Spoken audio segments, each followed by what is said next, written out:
Hello guys, আসসালামু আলাইকুম। Welcome back guys. আসসালামু আলাইকুম। আজকে আমাদের আরো একটি দিন। শুভ সকাল, আপনাদের সকলকে শুভ সকাল। তো তো সকালবেলা ঘুম থেকে ওঠার পরেই অনেকক্ষণ পরে রোদ উঠছে আজকে। তো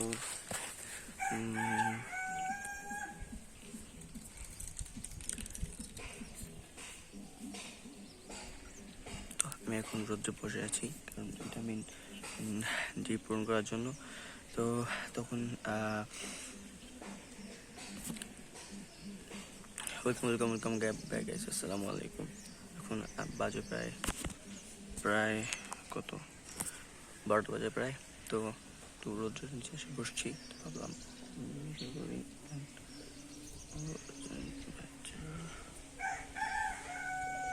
শাই বাট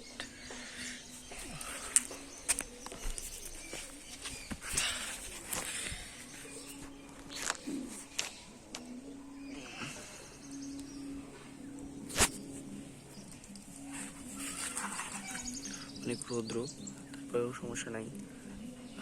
রৌদ্রে তো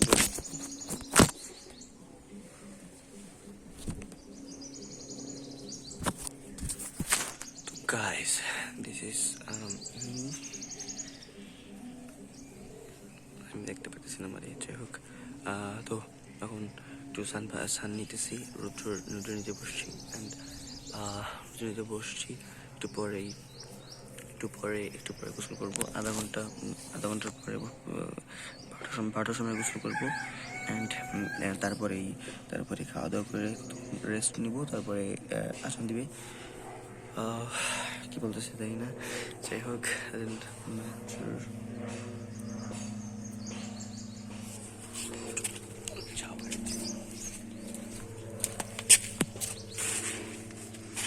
হ্যালো গাইস, বাইরে প্রচুর রৌদ্র, তাই ভাবলাম একটু ছাওয়ায় যেয়ে কথা বলি। তো গত 4-5 মাস যাবতই চেষ্টা করতেছিলাম ব্লগিং করার, বাট সেরকম অনেক সমস্যা হইতেছিল।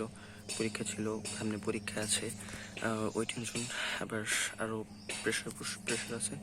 তো সেই জন্য একটু পিছিয়ে সময় লাগতেছে। তো আমি আগে আরও চেষ্টা করছিলাম 10-15 দিন এরকম শ্যুট করার জন্য, বাট সেরকম হয়ে ওঠে নাই। তো আজকে সেরকম কখনো হয়ে ওঠে নাই, বাট আজকে কিছুদিন এই যে স্কুলের কোচিং বন্ধ থাকার কারণে সময় বেশি একটু হাতে, সময়টা ভাবলাম কাজে লাগাই, কারণ সময়টা তো চলেই যাবে, তো ধরা যাবে না। সময় তো চলেই যাবে, তাই না? সময় তো চলেই যায়, সময় তো আর খুঁজে পাওয়া যায় না। যাক, সমস্যা নাই, আমরা আছি, কোনো সমস্যা হবে না। বাট আমি একটা মাত্র যে জিনিসটা দেখতেছি, আমার কবুতর।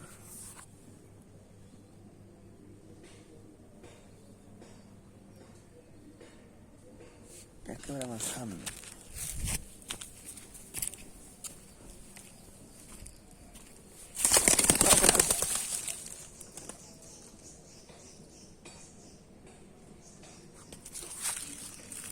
কবুতর, দাঁড়া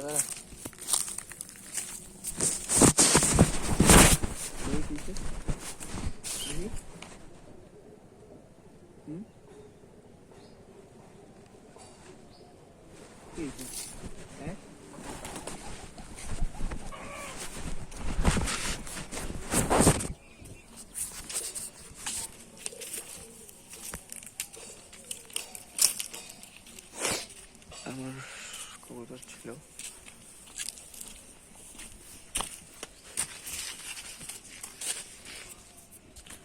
ও,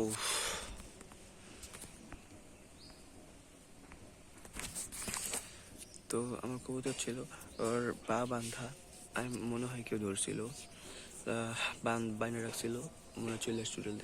আমার কবুতর খুব বেশি একটা বের হয় না, কারণ আমার খাবার দেওয়া থাকে, আর খাবার দেওয়া থাকার কারণে আর বের হয় না বেশি একটা। তো সানবাথ নিতেছি, দেন গোসল করবো, দেন খাবো। সো গাইস, সানবাদ নিতেছি, তো সাথে থাকুন।